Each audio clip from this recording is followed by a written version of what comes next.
Hi, this is Mike Palmer from Mike Palmer Homes. Another video of a house we just completed.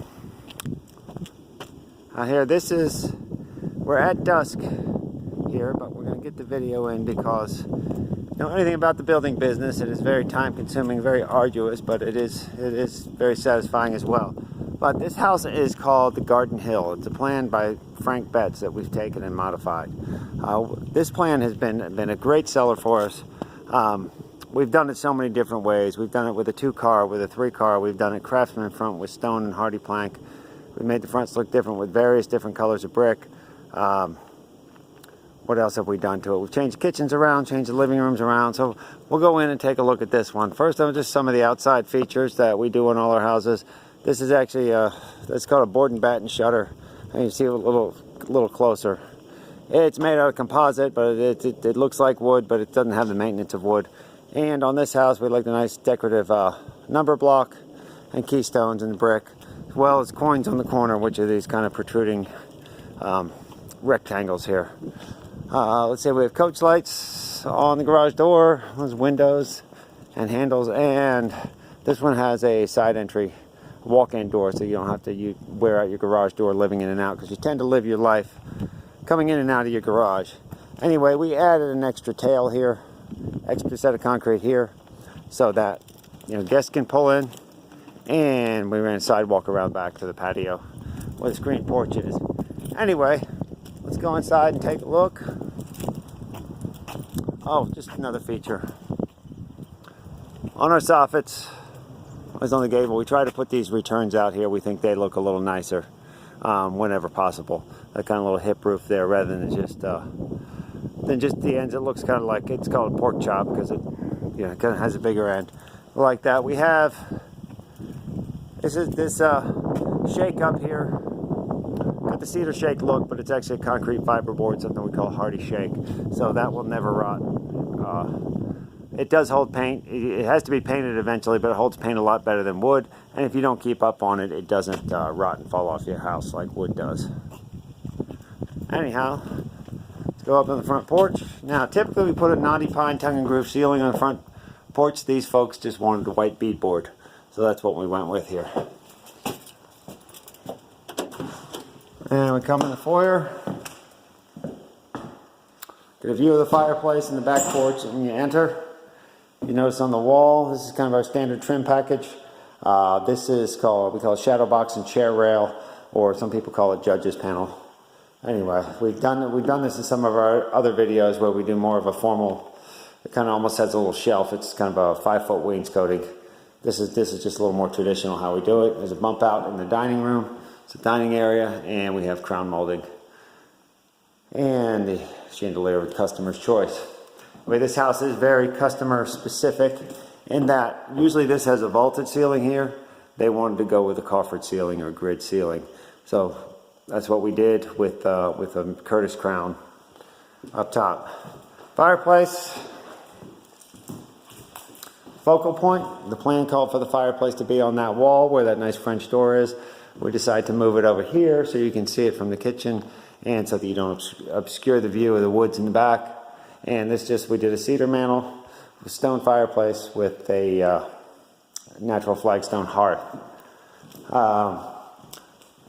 This seems to be what's very much in style now. People like that open kitchen. So where your great room, your kitchen, and your dining area are all one open room. Of course, you have your formal dining.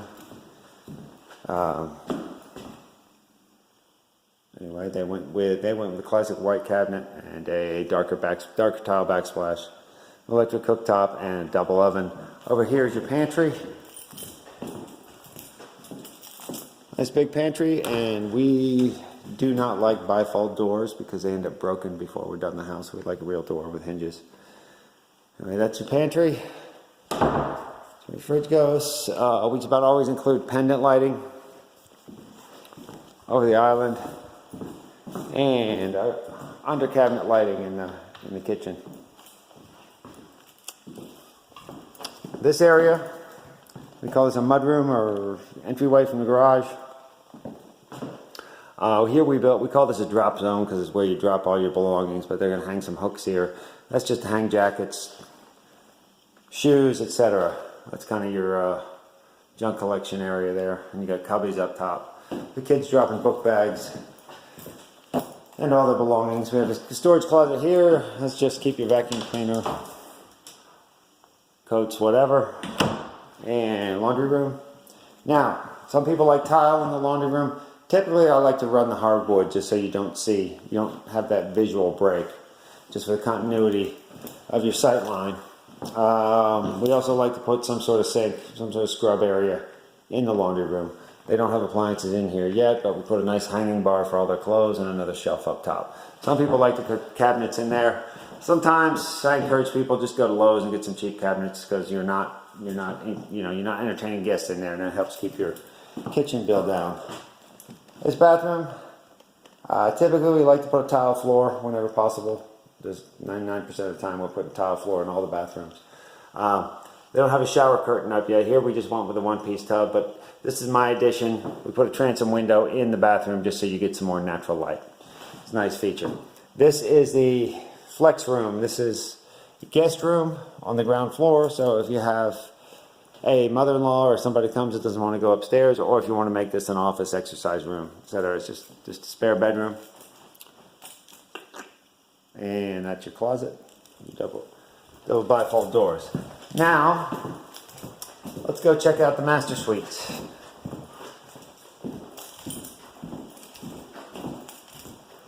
Master suite.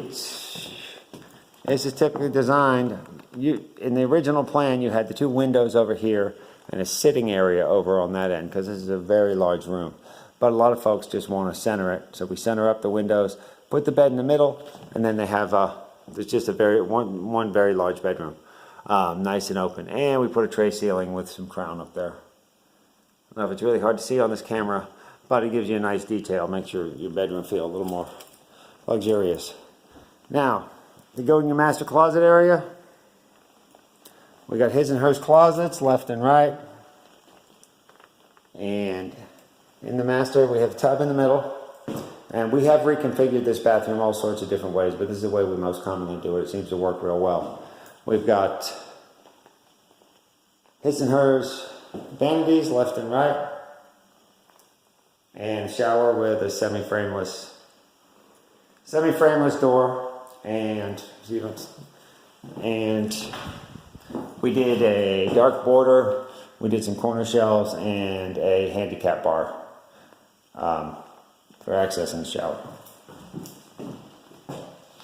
And our plumbing fixture, this is the Delta Linden line, which is pretty much standard how we price all our houses, and that's what we quote for. If somebody wants to change it, that's fine, it's up for customer selection. And we got finished in place hardwood floor. These are 3 1/4 inch plank. And they did like an English chestnut stain on it. And we stained the stairs to match. We went with wrought iron pickets with baskets, with a basket pattern in there. Let's go check out the upstairs.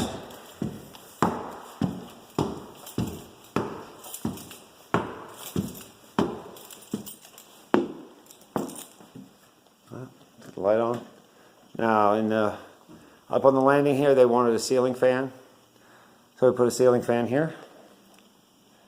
This is carpeted up on the landing. Now, I've gone both ways. Sometimes we like the carpet because it doesn't break up your sight line.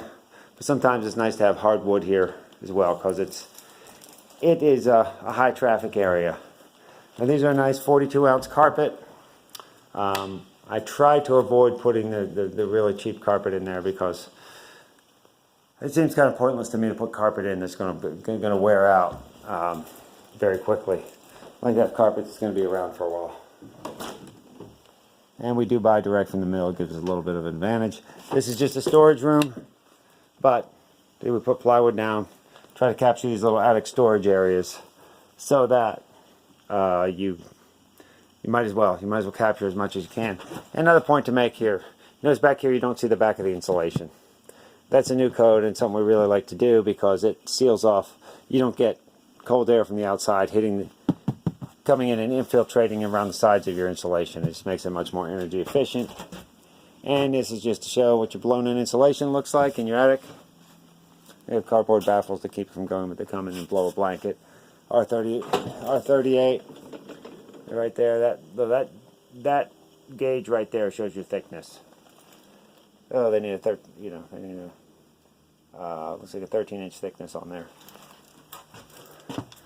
Minimize air infiltration for energy efficiency. All right. Next, this room has a nice closet. Another thing I like about this front room on this Garden Hill plan is you have a high ceiling. You have a little bit of clipped corners on here, but they're able to push the ceiling higher, make the room feel bigger. And here we have a Jack and Jill bathroom upstairs. Turn that on. So we have 2 vanities, chest of drawers, and in here, obviously, and all the toilets there, elongated bowl, they're comfort height. It's a nice toilet. Again, no shower curtains up, but this way, one child can be in the tub or in the toilet, and the other children can be brushing their teeth, doing their hair, or whatever. It doesn't shut down the whole room. And in this room,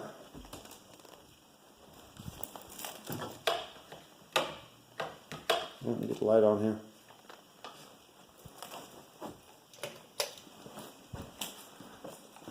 It's just bedroom number 3. Again, we like storage areas. We like to have a full-size door. So if you have to go in the attic, you're not bending over and bumping your head with one of those little Smurf-sized doors. Nice walk-in closet in here. And our bonus room.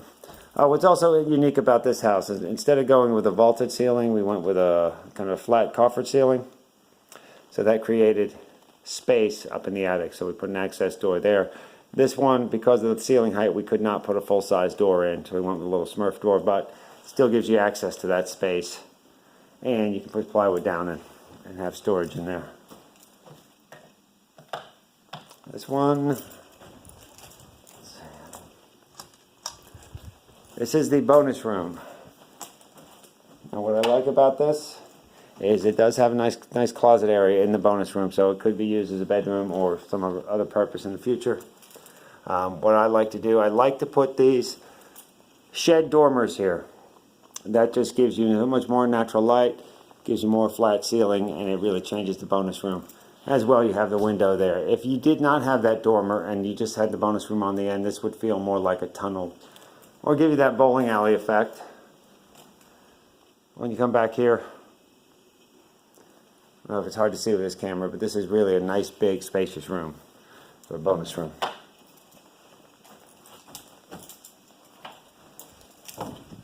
And last but not least, let's show you the garage.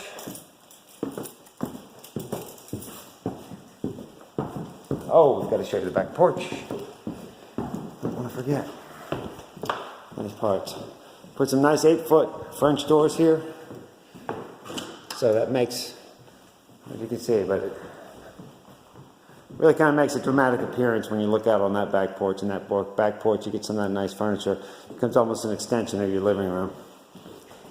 Now, we've done different rails. Sometimes we do wrought iron rails.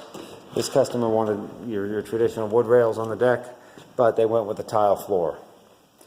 So we had a wood frame, and we had put some treated plywood, and we waterproofed it and put some tile backer board down, and we did some exterior tile. But they went with a border, with a dark border around, just a straight grid pattern on the outside, then a border, and then they did a diagonal hatch pattern in the middle. So it makes for a really cool floor. Out on the back porch, and our backs to the sidewalk. If you notice, this sidewalk loops around quite a bit. Goes back up to the driveway, but we had the septic tanks here, so we really didn't have any choice but to run around it. Anyway, this is going to be a real nice home for somebody because you've got all these quiet woods back here. It's going to be real tranquil, nothing to bother you, plenty of deer to look at. And you notice on your back screen porch, we've got a lot of nice windows here, so it almost feels nice and open, almost like you're part of the house. And that seems to be the key to this floor plan. really the core of the house here is one big open room with a nice big stone fireplace as a focal point, and that big, what I call ping pong table size island. And I put a couple of stools there, and this would be just a great meeting area for the family. And last but not least, our garage. There's a few key points to make here. We have our pile of junk in the corner, but you have your walkout door there, so you're not using the garage door all the time. You have windows for natural light. You have an automatic garage door opener, and we always try to get an 8-foot door there whenever we can, just because the cost is negligible. But if somebody comes in with a truck or something strapped to the top of the car, it is nice to have that extra height if you need it. If you don't, it really, it doesn't hurt you any. All right, smooth finished garage floor, brick steps to come in, and it's pretty much it for today's tour. We appreciate you visiting our site, and if you have any more questions or if you'd like a consultation, you can contact us at the numbers below, or visit our site. Thank you.